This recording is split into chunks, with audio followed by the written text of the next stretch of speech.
yes, and welcome in to the task force. I don't think there could be any better music than this. I'm Dan Leach. Of course, we have the legendary Kingpin, Dave Rieger, but our special guest, a Detroit legend. I know this intro music means a lot to him. The great, the noble, the incredible Terry Foster.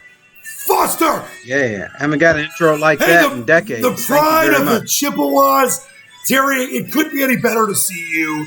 And there's a lot that we want to get into tonight. And we'll talk about, obviously, the Bad Boys, what's going on with you, all that stuff. But when you, at least for me, when I hear this Europe Final Countdown, the old Ken Calvert, Bad Boys Piston intro, it brings such a incredible feeling to my heart. I wonder if it does the same for you, my friend. Yeah, because I heard that song a million times. And, the two best intros in the NBA is Final Countdown and the Chicago Bulls. Alan Parsons project. Yeah. But, hey, listen, there's a lot of Bulls and Piston stuff to get into. But before we do anything, it's great to see you, Dave, as always. Terry, we obviously have been in touch for, the last several years. But it's one of these things where I know a lot of people always ask me, how's Terry doing? What's up with Terry? I miss him. He's the greatest. How are you doing? How's the family doing? How have you been during this kind of insanely, crazy time of a global pandemic where obviously you've got to be careful yourself from previous health concerns?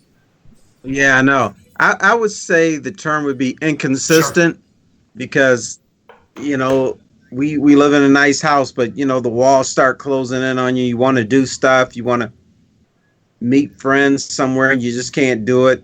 So it's been inconsistent, but at this other time, it's been fun. I've been working on little projects here and, dealing with my family. Celine, my daughter who goes to school in California, she's here. Doing college online, so she does that in the basement and also in her bedroom.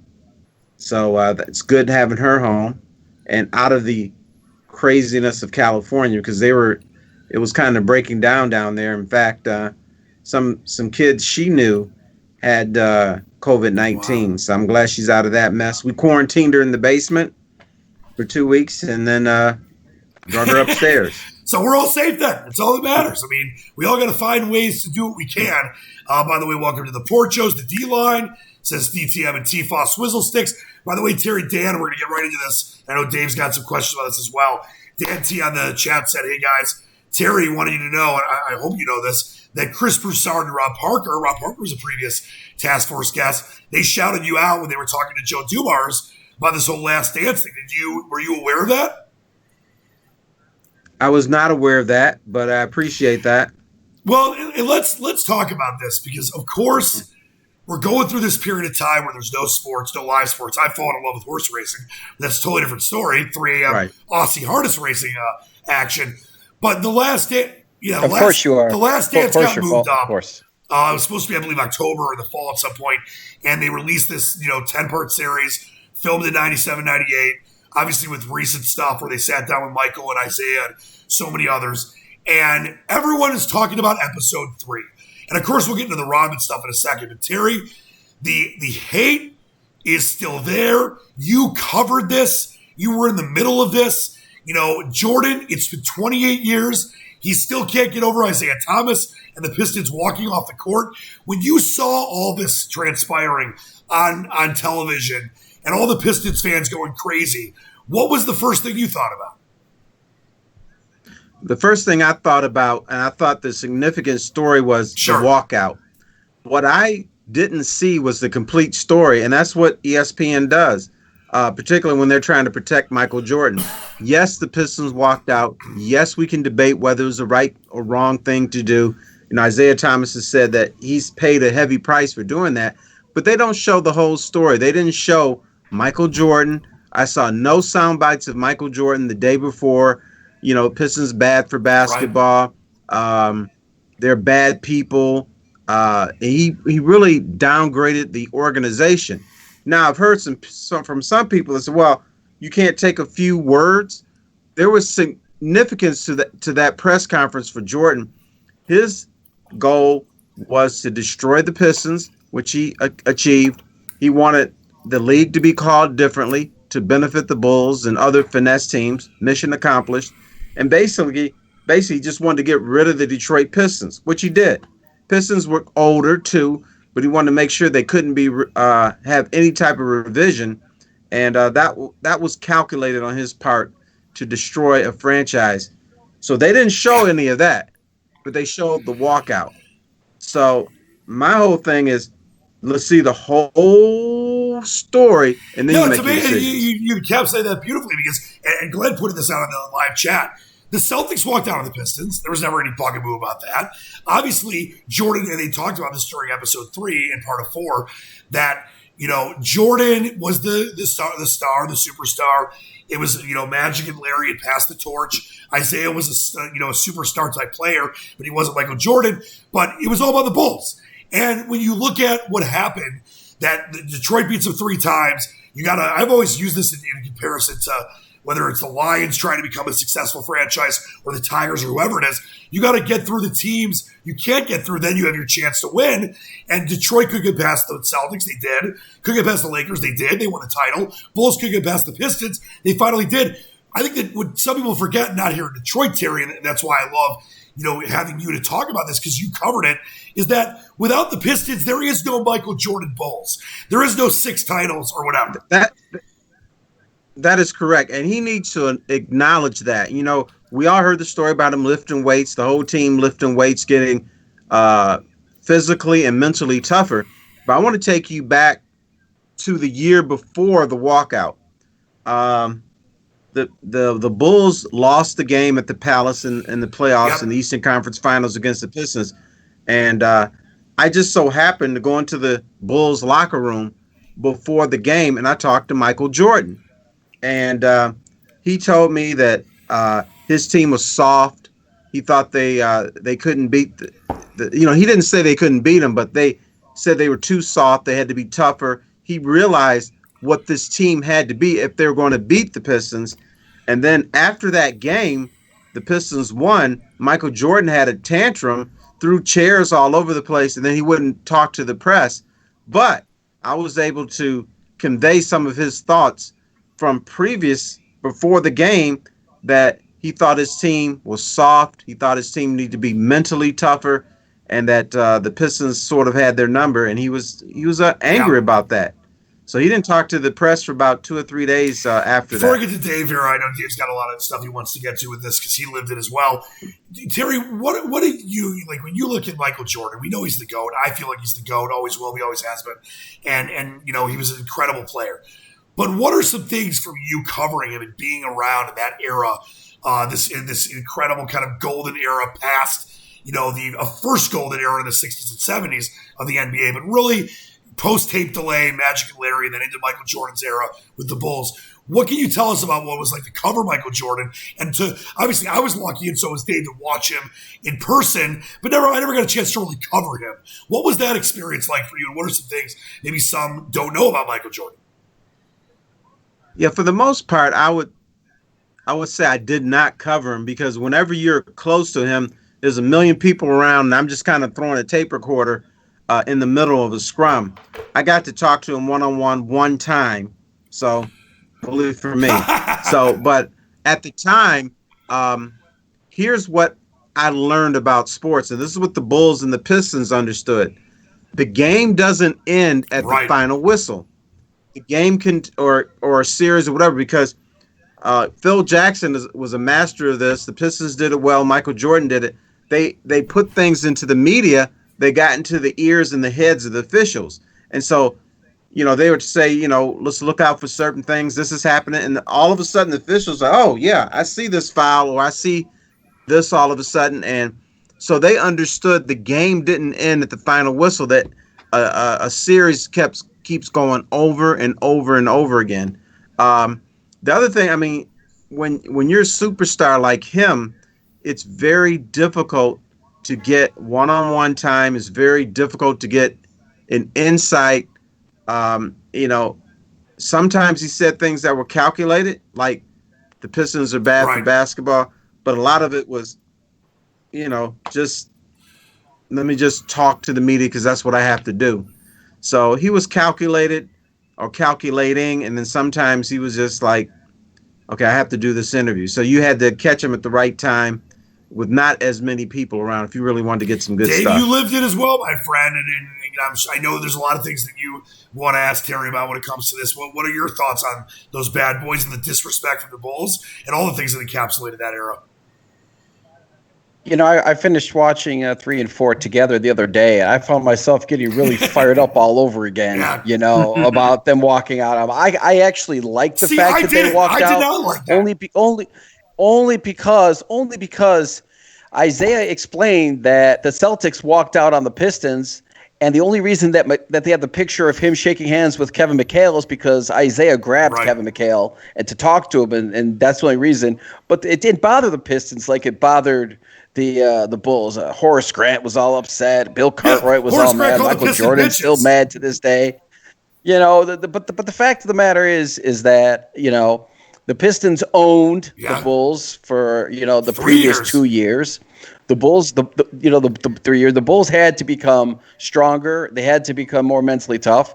And Terry's right. I mean, rules changed for Michael Jordan. The whole game changed so that the Bulls could succeed. And nobody wanted the Pistons to be part of this. And it's like John Sally said in the documentary.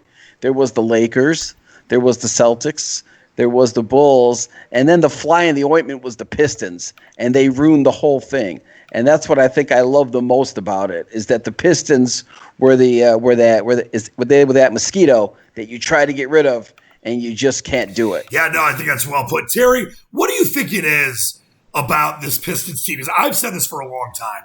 Yes, were they as good as like the Bob Cousy Celtics or Red Auerbach's old teams or maybe some of the Lakers teams? Maybe not. Maybe they were.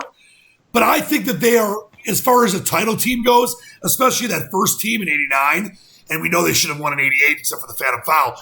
I think they're one of the best teams ever because they did, and as Dave just described, and they talked about on the Last Dance documentary, they wrecked what you were best at. They were as physical as anyone ever was in the NBA.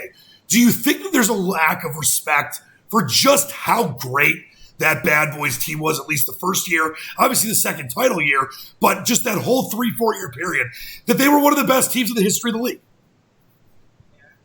Yeah, I absolutely believe there's disrespect, but I don't view the NBA until the 1970s and beyond. If you want to talk about Boston Celtics or Laker teams in the 60s and 50s and 40s, I don't think any of those teams were as good as teams in the 80s. And you have to understand the Pistons beat the Boston Celtics, who had their best teams in history. Now, I know they won more championships under Bill Russell and everything, but those teams weren't as good. I'm sorry. I feel that way. So the 86 Celtics team was considered one of the best of all time. The Pistons didn't beat them that year, but they beat them the following year.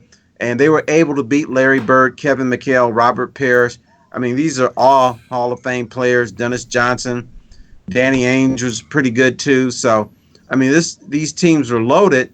And then they beat the Lakers too with Magic Johnson and Worthy and Kareem. And maybe Kareem was a little over the hill by then, but that was still a damn good team. And, it was showtime.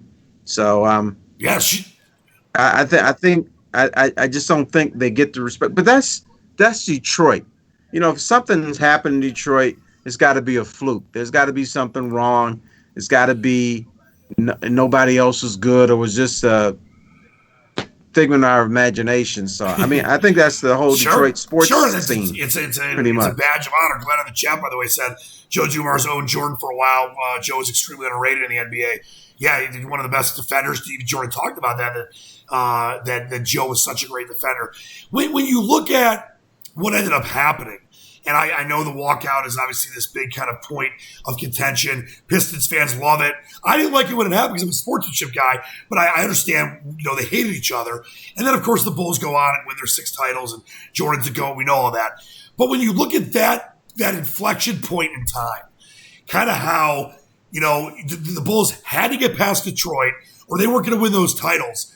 I think that just says a ton about what trainer Jack McCloskey did putting the team together, what Isaiah, Bill, Rick, Joe, everyone else was, and just why Jordan struggled so much with that team. Because as great of a player as Jordan was, he wasn't physical at that point. He was a great shooter. He could hit whatever shot over Craig Elo, whoever, but he wasn't the physical player he became later on in his career.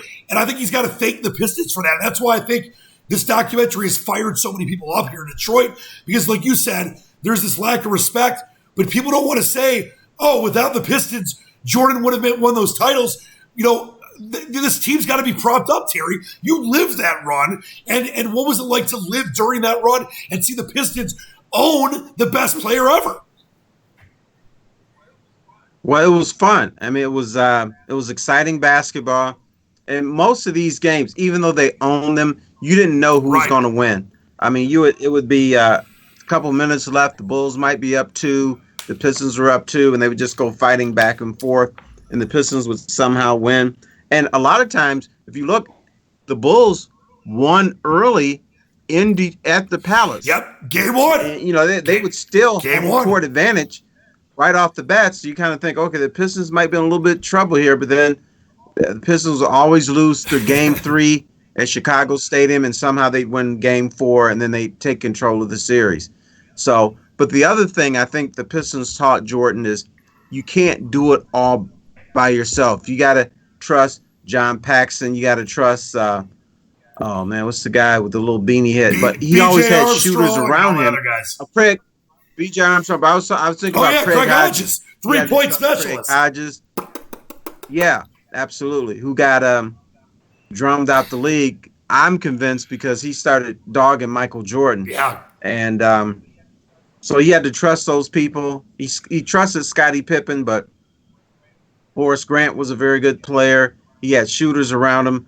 But sometimes you have to utilize those shooters. As great as Jordan is, it's better if Paxson or B.J. Armstrong or Craig Hodges has a wide open shot late in the game than Micheal Jordan trying to do his theatrics through 3 or 4 players. So he had to learn that too. He had to learn team basketball also, and I think he learned that from the Pistons. That's the only way he can beat them. I got a question about Robin that I want to get to in a second, but there's no one that has as well sourced, very few that are as well sourced as you've been throughout your career. I was told this a long time ago by someone that was close to the Pistons, ownership, Bill Davidson, and knew inside stuff in the NBA. Now it seems like almost in a way it's common knowledge.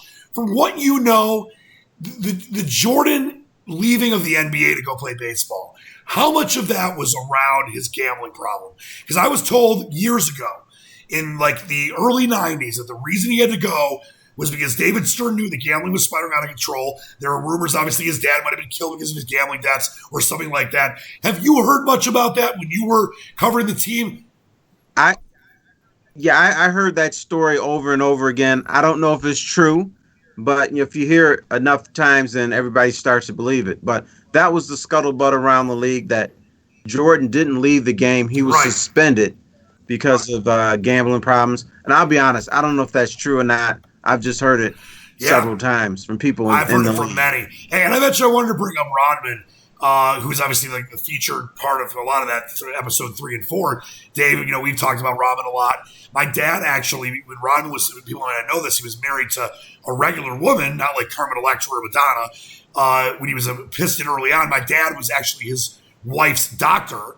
And back then, he got me his autograph. I think I was 10 years old.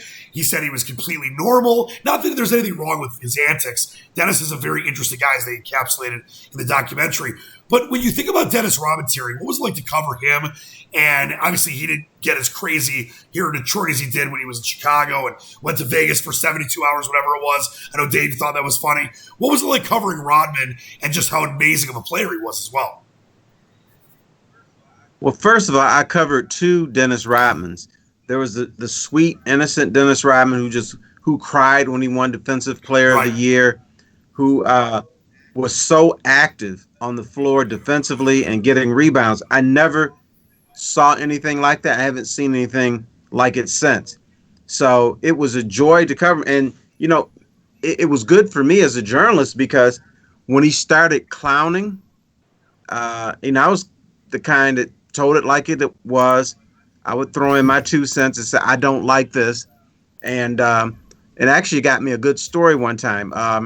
His last year here, I think 1993, Rodman was clowning. He was clowning, showing up late for practice, got into shoving matches, didn't like the front office. He was upset that Chuck Daly was on his way out. John Sally was on his way out. People were getting old. And he just discovered, oh, duh, the NBA is not a family. It's a business. So he was just doing all kinds of stuff. So I would just rip him in the paper. So the last game of the year, I think they played New Jersey at the Palace. I say, hey, Dennis, I've been kind of ripping you in the paper because of your antics. He said, yeah, I know, bro. So he calls everybody bro. So, and I said, if you want, we can talk about this. You can give your side of the story. I'm all ears. And he said, yes, he would do that. So we were supposed to meet the next day at Leo's Coney Island in Birmingham. Oh, yes, many times. So 24 hours a day. Have you? Okay. We were supposed to meet at something like 12 or 12:15. So it's 12:15, and I already have the table, and I want to order. There's no Dennis Rodman. So I'm writing my season-ending stories, and so I'm about to leave. So I had my backpack. So I'm leaving the restaurant, and then I just see this car slowly going down Old Woodward Avenue. It was Dennis Rodman in the convertible, and there was a young kid in the passenger seats. I said, oh, well, he did show up. So I went back at my table. Dennis comes in. So I'm asking him all about the antics and, being in the parking lot and stuff. And he just said a lot was going through his mind. He felt that that night in the parking lot with the gun, he wasn't going to kill himself. But that night he killed the old Dennis Rodman, and the new Dennis Rodman emerged. And so I said, thank you very much. So I had my story in my head, had quotes and everything. As we're leaving, he said, bro, you don't have the real story. I'm like, what is that? He says, I'm going to the Palace tomorrow and ask the Pistons to trade me. So I'm like, oh, whoa. So I'm like, okay, well, we're throwing all this stuff out the way for another day. So I asked a few questions. I asked like 3 or 4 questions about that. He said he's going to go in the morning. He went out. He didn't like the atmosphere here. Wasn't the Pistons that he grew up with. And then lo and behold, he goes to the Palace the next day, asked to be traded, and he was traded to San Antonio. Sean Elliott. The other thing, for Sean Elliott. And somebody else was thrown in there too. But the other thing is, I just went blank, but he was true to his word. If he said he's going to do something, he would do it. He was miserable around here at the end, and so he felt he had to get out. And that's when we saw the new hair color and all the earrings and the body tattoos, and he completely changed. I need to know what was, before we get into the one-on-one, by the way, the Dan Leach one-on-one starring Terry Foster that Dave's got ready. I want to get to Dave if he has any questions about this whole situation. What was on the plate that day? Do we have Cody's, fries, Greek salad, pita bread, or was there no food? What was on the menu that day? No, there was food. There was food. There was a Greek salad. There was a Coney Island, and there was pita bread. It was a high carb thing. I think both of us had what was that? Lemon rice soup. Yeah, we had that. So we just told them to bring food. So we just kind of grubbed. And did Dennis pay? Yeah, Terry's got to pay. It's his okay. I was on the paper's dime, so I paid and expensive. So. Dave, it wasn't that expensive. It was probably $30. That's actually a lot of money for back in '93. I thought you were going to say like 15. Who was? All right. Okay. The next question. Who was the kid in the car with Dennis? I have no idea. I never saw him again because I thought Dennis was going to come in with the kid, and he didn't. And then when he left and he goes to the car, the kid's not even there. So maybe he gave him a ride somewhere. Dennis was notorious for hanging out with kids. During training camp at Saginaw Valley, I think the mall was called the Fashion Square Mall or something. They had like a arcade. And every day between practices, you know where Dennis was going to be. He was there on his pinball machines and what other video games are hot. And there was always kids around him playing video games. He's a big kid. That's awesome. Yeah, it was better than him going out, drinking and getting drunk and skipping practice and stuff. So at least he's playing video games then. Dave, did you have anything else on the Bulls and the Pistons and the Bad Boys before we get into the one-on-one? I just thought it was just fascinating to see how how the Bulls evolved and just had just a single mind. And Terry was right. That was the reason why they got rid of Doug Collins and brought in Phil Jackson, because he installed the triangle, which was Tex Winter, whatever the guy's name was. And that made it so Michael could facilitate and dish the ball off, and other people could shoot, and that actually made them a better team. And they said in the documentary, Phil Jackson said, for Micheal Jordan, the greatest player on earth, to take a back seat from the scoring titles to be able to facilitate the ball to make the team better was a unique thing for a star of his caliber. And for that time. Let me say this: those players did not like the triangle offense. They used to bitch about it all the time. Jordan was among them. Pippen didn't like it. A bunch of guys, even though it got them the ball more, they did not like the triangle offense. Before we get into the one-on-one here, Terry, Glenn wants to know if you missed the Palace. I don't know if you've seen the pictures. I tweeted about a month ago when they had started tearing it down. Well, actually a little longer than that, before everything kind of went to heck with the coronavirus. I still can't believe it's gone. I still can't believe the Silverdome's gone, but I understand it was getting older. But the Palace was such an incredible building. The titles, the amazing concerts. Do you miss the Palace? Because I'm devastated it's gone. What a waste. Yeah, I'm not devastated by it. I understood what they were trying to do. But I do miss the Palace because, I got to see every NBA arena at least once a year and maybe some of the others like 2 or 3 times a year. I just thought it was the greatest arena that we went to in the NBA. And, some of the places that were supposed to be great, I was really disappointed. Like, I hated the Fabulous Forum. I didn't like Boston Garden. What else? Seattle was a dump. What about Cleveland? Free Quicken Loans Arena. How about that? Cleveland, here's the bad thing about Cleveland. You had to go into the middle of nowhere.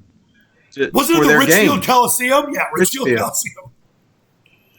Beautiful Richfield Coliseum. The problem with that was it's further away from the city than the Palace was from the city. So it was, we would drive there, we would fly in, and I remember the first time, I'm like, are we going to an arena? And all of a sudden, it's kind of dark. You see some trees, and all of a sudden, there's an arena there. Hey, okay, we're about to play ball. We found it.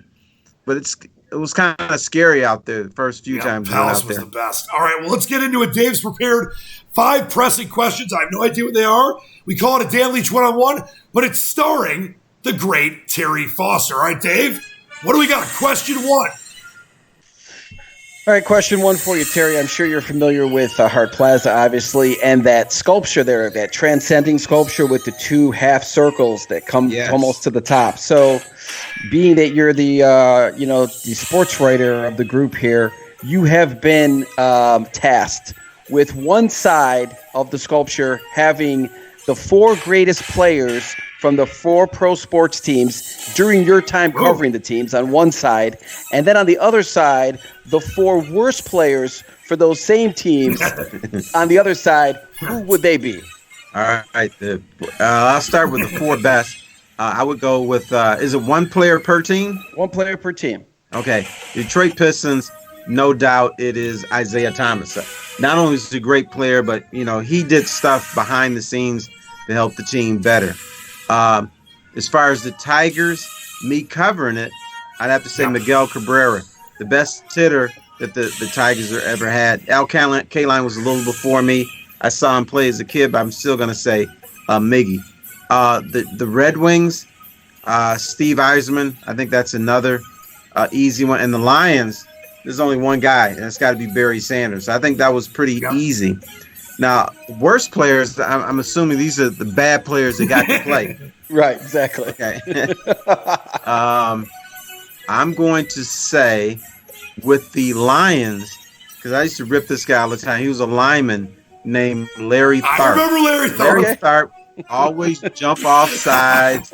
He let his man roll around him. So that was my Lion that I would just get on his case all the time. Piston, who actually played, that was terrible. Let me see. That's a tough one. Who was? That's a tough one. I'm trying to think of that too. I can't right now. It's a tough one. I'm going to pick someone who was in the starting lineup.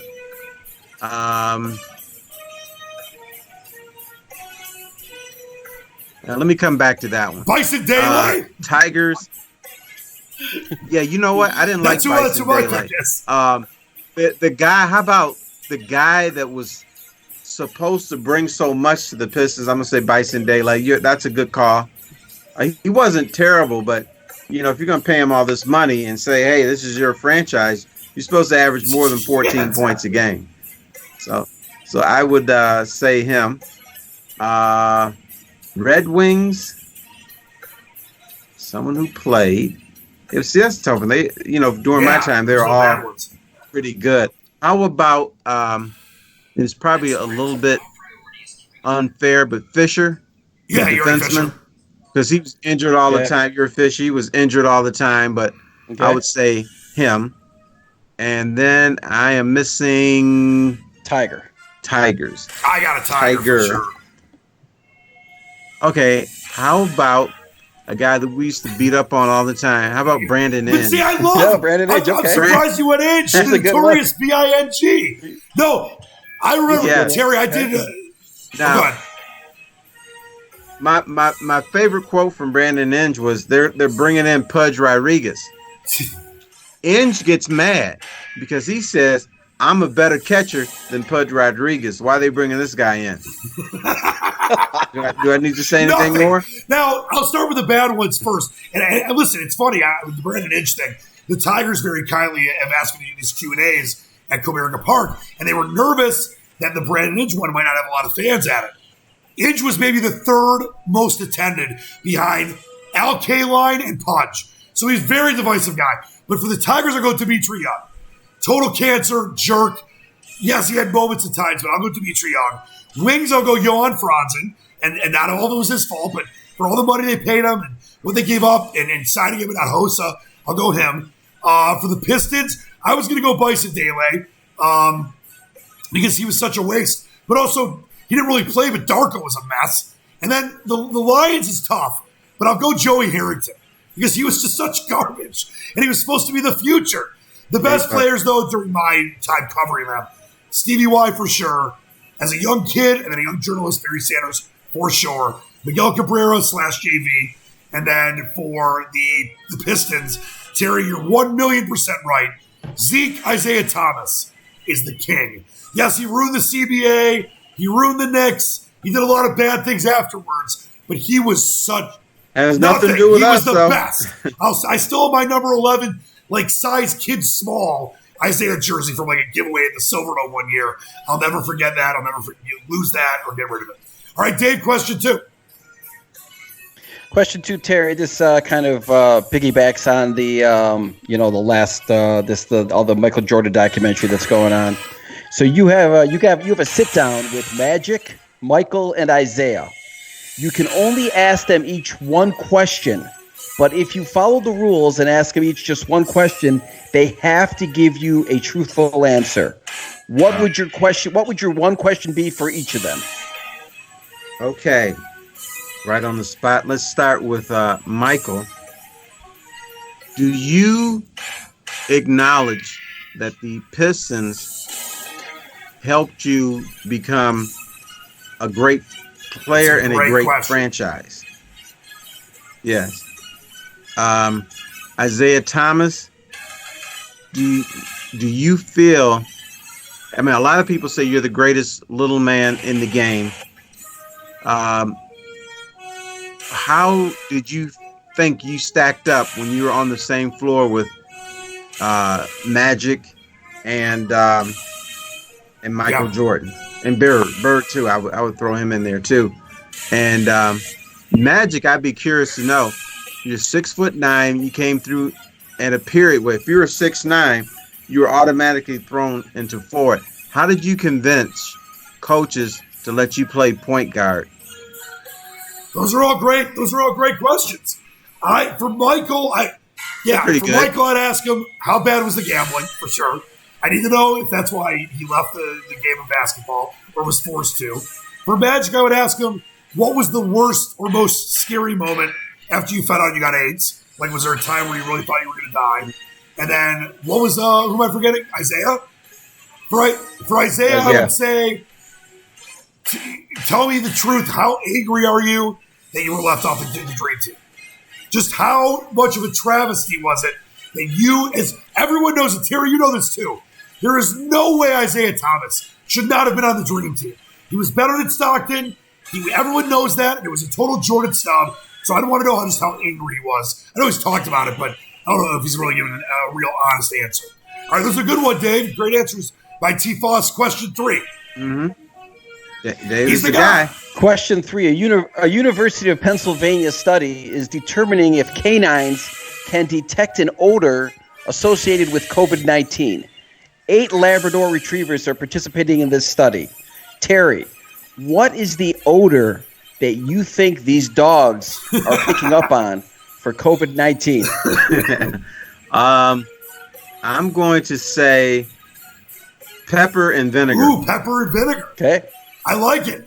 For me, I think they're picking up on fear. I'll just go with fear. Question 4. If fear has fear a smell. Is a smell. Okay. Michael Jordan, the Pistons smelled it on Jordan when they were beating him. No, supposedly that fear does have some type of odor or some type of vibration because sharks can determine if humans are fearful of them. Amazing sports writer, very good, radio guy, TV guy, and a statesman. And Big Ocean. He's like the Jacques Cousteau of TV sports question journalists. 4, Dave Marino.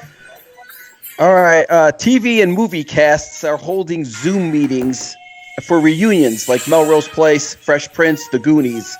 If you had to hack into a Zoom meeting for a reunion of a TV show or a movie, what would you like to hack into? And I get to put in some input too. You get to hack it. You get to hack into this Zoom meeting of a TV or movie reunion that these people are having. That these shows are having. Do I have to name one that's actually having one, or can I just come up? You come up with one, whatever your favorite TV show might be, whatever your favorite movie might be. What would you like to? I think I would love to see a reunion of Sanford and Son. Although you can't have it now, but yeah, I would.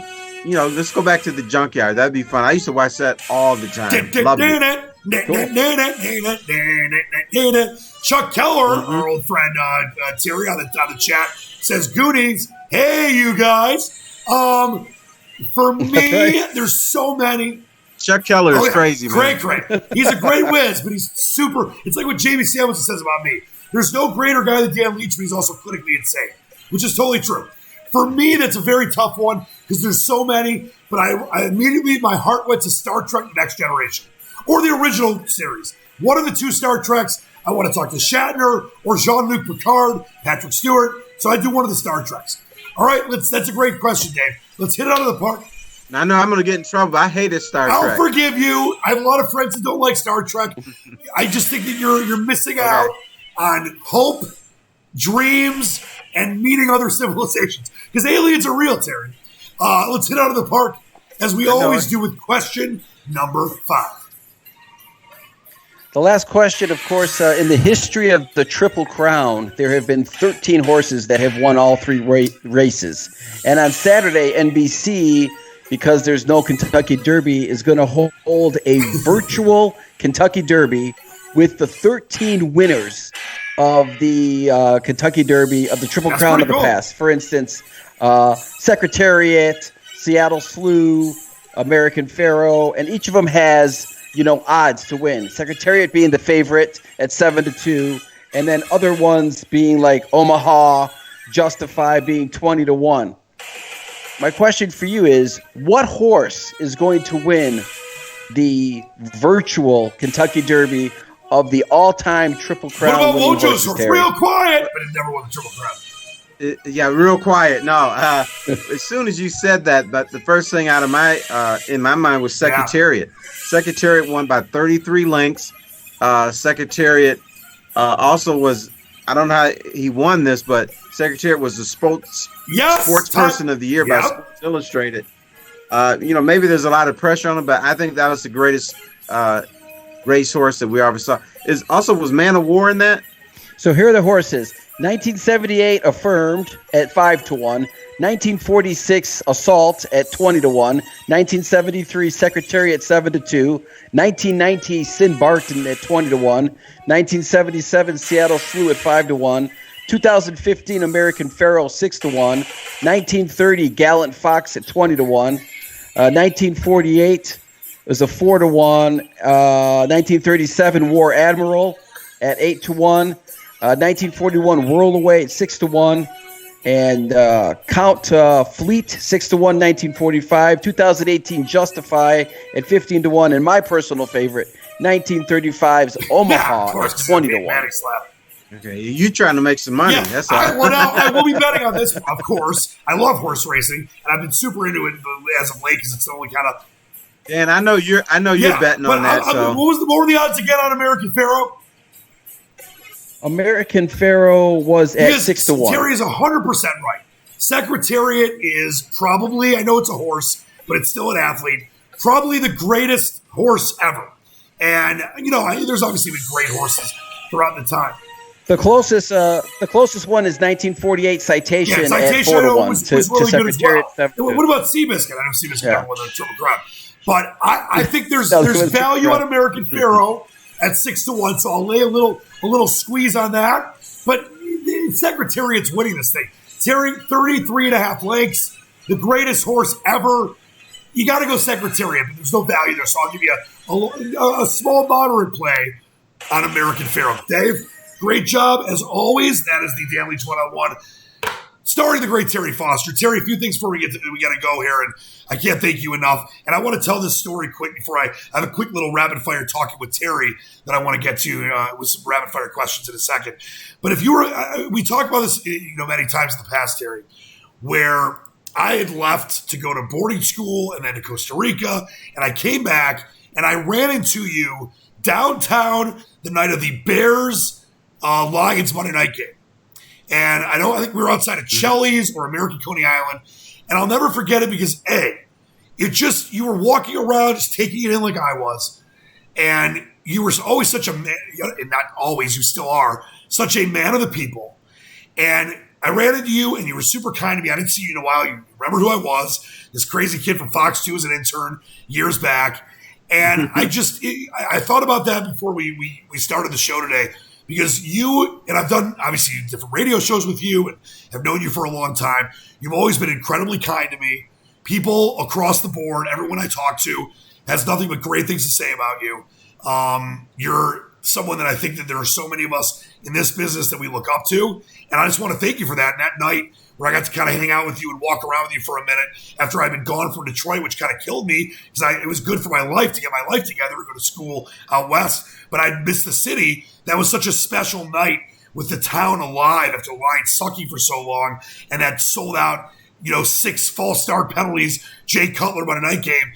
That was a really special night for me, Terry. You've always been a very special person in my life. So I want to thank you for that. I know I speak on behalf of all these people on the chat, people that knew you were coming on that texted me personally or tweeted me or Facebooked me and said how much they love you, how much they miss hearing you every day, all that different kind of stuff. I just hope you understand how much you are loved and how much of a difference you made in the city and in people's lives. Well, I tried to, and I do miss the people. I miss the interaction, and I love going downtown. I like going downtown on Lion game days and not going to the game because you can watch TV. You can watch the game in a variety of places, get something good to eat, not pay $50 for a hot dog or something stupid like that. So I like just going down there, talking to people, hearing their stories. And, I'm not in the business anymore. I'm kind of like gone, but I can be like those fans now and just go hang out, enjoy myself. And that's what I love doing. I do like people. I got that from my cousin. I'm kind of a people person. And it was good meeting you. I'm glad that you felt that I helped you a little bit in your career. But now we need you to be like the king of radio or something. I'm working on it. We'll see if that can. I can't thank you enough. By the way, Mike says T-Foss, big fan. You're the best thing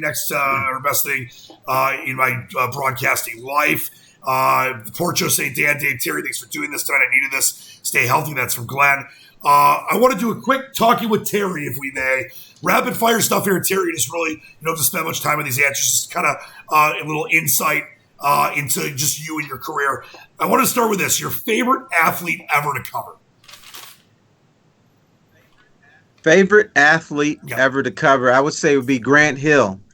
And the reason is Grant and I took our relationship off the court. I used to talk to him at night. I'd come down here in this office here. Grant needed somebody to get things off his chest, and it was me. He was a very smart guy, obviously because, his dad and his mom was roommates with Hillary Clinton and stuff. So I enjoy athletes who have something to say. He was a very good athlete. I thought he was mischaracterized here in Detroit. People thought he was soft, which I totally disagree with, because Grant Hill's game was pounding the paint, getting knocked down, and then hitting the free throw for the and one. So how is that soft? Now, his uniforms were soft, but he didn't design the teal Pistons. The teal. The D-line, by the way, says they miss you and love you. Keith Gaffney says miss you, let the bitch walk, which, by the way, I told you I had a surprise. On your little graphic, you can't see it. It says Terry Foster, Detroit sports legend, let the bitch walk, at Terry Foster, your Twitter, 97.1. How about your least favorite athlete to cover? You can sell someone out. No, it's fine. Least favorite. Or who was the biggest jerky? Like, I'll give you one for me. Cordell Stewart was a total bastard. Okay. Like, I was a young 19-year-old trying to, learn how to cover teams. I was trying to ask him a question after that Thanksgiving Day meltdown with Jerome Bettis and the coin flip, and he wouldn't stop talking. I wasn't interrupting him, and instead of just being like, all right, listen, wait a second, man, he, screamed at me, and he was a total you-know-what. He was a bitch. So that's the one for me. Mm-hmm. Hands down for me, the worst, easy, by a mile, Rasheed Wallace. By a mile. Rasheed was tough. Oh, man, horrible. Horrible. I had bad experiences with him, too, but he did grant me an interview for something else, so I took him off that list just because of that. But, yeah, I can understand that. He was a tough guy to deal with. I'll tell you that who's on a lot of people's list, but he wasn't on mine, Bill Laimbeer, because before I covered the Pistons, I was covering college football, and he loved Notre Dame football, and he picked my brain and wanted to know everything. So we actually got along. I'm trying to think who else. You know what? He wasn't here for very long, but oh shoot, now I'm going game. Mr. Apartment. What sport? Baseball. Mr. Juan Gonzalez. Oh. Yeah, Juan Gonzalez, yeah. He was the worst. Because first of all, I thought he was a little bit entitled. He was a jerk. And he was the only player that had his people in the locker room. I'm like, who are these people? And then, you couldn't ask him any questions you wanted to. I mean, you would go up to him as the only baseball questions. I'm like, well, I want to talk about something else. Oh, you could only talk about the game. So I want to talk about something else, but you couldn't do it. So you had parameters. So I would say Juan Gonzalez was a very difficult one. All right, two more for you. What was the event as a journalist that meant the most for you to cover, or the one that was the most special for you to cover as a journalist? A lot to choose from. Lots to choose from. There's a lot. But I would say 1997 when the Wings won the Cup. That's a great one. For the first time, because it had been for so long, and I gotten to know Steve Eisman a little bit by then, and you could tell how much it meant to people, how much it meant to that team. I would say that was probably the one. And then real close after that I actually covered. Okay, 1984 Tigers, which I sort of covered. I wasn't in the press box, but Boudini Sharp and I were doing man in the street interviews outside the stadium after Game 5, and in fact, we both saw Bubba light the that police cruiser up, set it on fire. So we couldn't actually talk to him because there were so many people around. But I saw the flame going to the police car, and I was like, "Oh man, this is trouble!" And it looked like a stick of dynamite, and all of a sudden that police car went poof. So by the way, shout out to the late great Drew Sharp. He was always very kind to me as well. Yeah, Boudini was my guy, and we went through a lot together, and I really liked him. Rob Barnhill, by the way, says, "Love to miss you, Terry. Looking happy and healthy. Nothing but love for the team, man." All right, last one we're talking with Terry for you. This is a non-journalist question, and I guess if you're covering it, it's still okay to answer this way. In your entire life as a sports fan, what was the most special moment for you in your life when it comes to sports? Most special moment. And if you were covering that, if like the Wings title was the one that meant the most to you, it's fine. But I'm talking more as a fan, the one that was the most special in your life. It had to be the '68 Tigers, because Detroit had the riots the year before. Black-white relationships are, I don't know if it was an all-time low, but it was pretty damn low. Well, they were not a tank. I was at the game where the Tigers clinched the pennant with my aunt, and so I was like an 8-year-old kid. Joe Sparmer was on the mound. The Tigers could clinch that night. He usually walks 7 or 8 guys. That night he walked 1, and the Tigers won 2-1. So that was the most special moment for me because I was a kid. I got to enjoy it with my aunt, and I was jumping up and down like a kid, which I was. Terry, I'll tell you this. I mentioned those Q&As that the Tigers, graciously asked me to do. I wasn't alive, of course, in '68.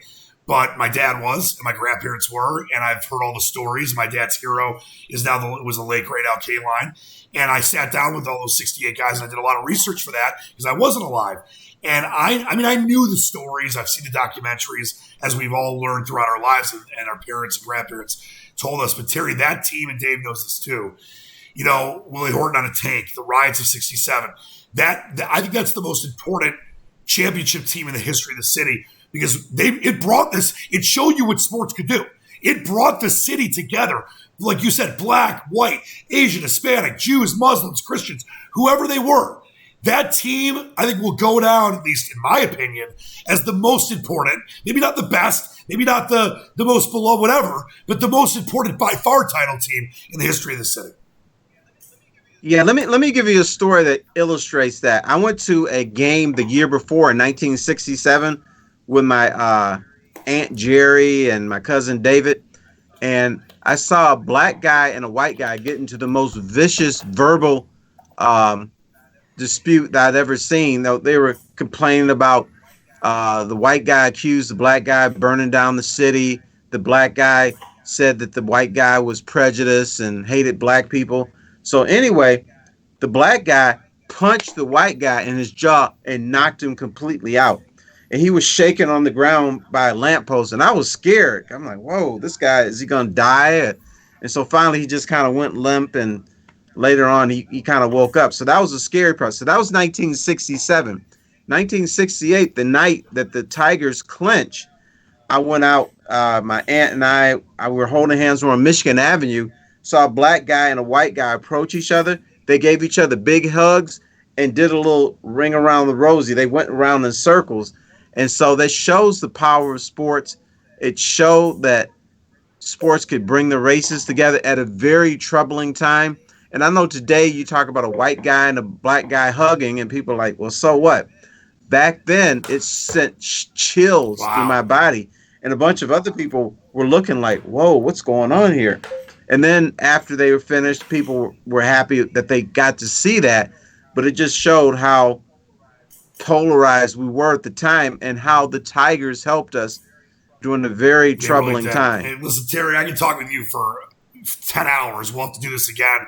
But I want to let everyone do what we always love to do on the task force is as we're all at home, we're obviously around stuff that means a lot to us. It's our special, intriguing house item. And we'll start with the special, legendary guest, Terry Foster. What have you brought to show us today on the task force?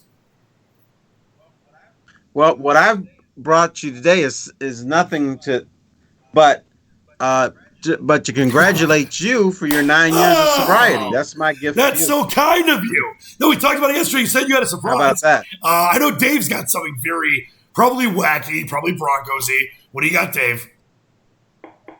No, nothing Broncos today, although I did have to say that I loved Micheal Jordan at the end of episode 4 collecting the money on the plane because he's the only one who bet on the Broncos to beat the Packers in the Super Bowl when they were flying back. And he was giving props to the Broncos, which is awesome. But in honor of Terry, I found this 1990 Detroit Pistons commemorative card collection that I guess we used to get at the gas station. Yeah, you said I can have that. Unicast. Right, yes. and inside there's cards. Now, what I don't know and don't remember is if we had to go and you got a card for every fill-up, but I think I have the whole collection. I hope you got more than a card every fill-up, man. That's a lot of fill-ups. I thought they just gave you all the cards at once. And they might have, but I don't remember. But I have this book here. Is that thing? And it's in good shape. That's probably worth like $2,000-$3,000. $15,000. I hope you get exactly. So that's an honor of Terry. Yeah, I hope you got more than a card to fill up. That'd be pretty bad. But gas was cheap back then. Everyone knows I'm called the Squatch whenever I love Sasquatches. My sister gave me you guys can't see this, David and Terry. She gave me an early birthday present yesterday. This awesome shirt that says, "I always feel like somebody's squatching me," which I think is just fantastic. Somebody's squatching me. Oh, so I love my sister. Very corny. And that's Terry cute. In the background right here. And I put a picture of this up when I previewed our show earlier on social media. The legendary space coat that you and I have a picture in with you wearing the space coat, which I know as soon as you put it on, it made you a better human being. So have you felt it made me smell like cigarettes. That's what it did. I can't say anything about that. Well, Terry, I can't thank you enough. Before we go, I want to give everyone a chance for their parting shots. We'll start with Kingpin Dave Rieger. My parting shot tonight is a story that my brother Jeff told me to see if Terry remembered. And it was Jeff and Terry Foster in the Red Wings locker room talking to Chris Osgood. And I guess Jeff had asked Chris about some people saying that they didn't think he was a Hall of Famer. They didn't think that he had Hall of Fame statistics. And Chris Osgood, I think, came back with, like, who is it that say these things? And I guess Terry came up from behind and was like, I'm one of those guys who thinks you're right, yeah, he's not a Hall of Famer. And my brother at that point thought, I love it. That is ultimate respect for Terry Foster for admitting that he was one of the guys who said that he didn't think Chris Osgood was a Hall of Famer. Yes. Yeah, because I think a lot of times in journalism we hide behind, well, other people are saying this, but not me, of course. Well, I'm like, yeah, I'm one of those people. By the way, Mark Wallman says this best, and a lot of people said it. Some more love, Eric, Ted, and Jeff. Terry, any parting shots for you, my friend? My parting shot is I would like to relay a story. As you guys know, I was sick 3 years ago, and I had a stroke. I actually had 2 strokes and a seizure, and so I was in bad shape. And I remember in December, there was a day I woke up in December, and I'm like, you know what? I feel pretty good today, because I felt like I was in a fog for weeks and weeks and weeks. And I woke up, and I got a phone call from Vince Ellis, who used to cover the Pistons. And he said, did you hear about Drew Sharp? I'm like, no, what happened? He said, he died last night. I'm like, whoa, really? Yeah, he said he had a heart attack and he died the night before. So I was kind of stunned. And then I had my phone, and my phone perked up like I got a message.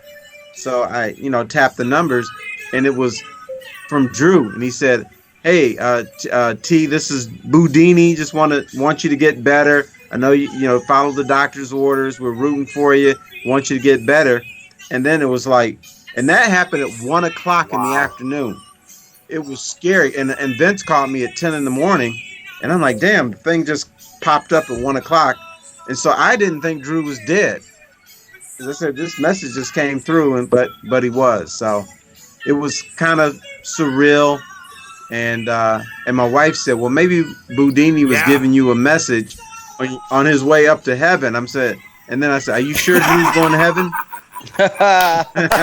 No, but it's a perfect point. Because Terry, I know, and you and I have obviously talked about this a lot, and you've talked about it and shared your story with so many. You never know what's going to happen.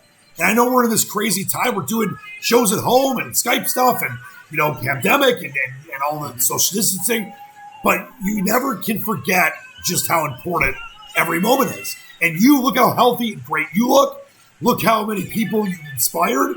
And that's what I try to do every day. I know Dave does that in his own way. And that's kind of where I'm at right now, Terry and Dave, that as long as we never forget how lucky we are for every moment to share times like this tonight with you, Terry, which means a lot to me, and I know Dave as well, and that it's a tough time to be alive, not to be alive, it's a tough time to have to deal with all these different things going on and deaths all around us, but it doesn't mean we can't be grateful and live for the moment and be, happy to cook a chicken in the oven or go on a walk or spend more time with family even though they drive you nuts. So that's beautifully said by you, that you can't forget, where you're at and who you are. And that's why I've always had a lot of respect for you, Terry, because you're just an extremely kind, generous, and gracious human being. And I want nothing but the best for you always. But thank you for what you've always done for me and inspiring me. Thank you, young man. And it's just taking one day at a time. That's all we can do. The one day at a time got me to 9 years sober. So it does work. T-Man, Thank you so much. We'll do this again. Please stay safe. So I loved you. By the way, we forgot to say, Celine Stanford, your daughter's a genius. Your son's a genius. You've done a heck of a job with the kids, haven't you? You and Abs. Well, I can't take credit for them. I guess they came out great. But Celine is finishing up her junior year at Stanford, even though she's doing it in the basement right now because of online. And Brandon looks like he's going to go to Michigan State next year. Well, I'll allow it. But we're trying to decide as a family, if it's going to be online, why don't you just go to community college for the first semester and then go to college, because you don't get the full college experience. So that's what we're trying to decide as a family. So if anybody else help, let us know. I think some kids are going to take gap years and not go to school their freshman year. And maybe save it for you. Well, T-Man, I love you. Dave, great job as always. Love you too, Dave. You're looking good today. Great to see you, Terry. Great to see you. Stay safe. We will see you next time. Wash your hands.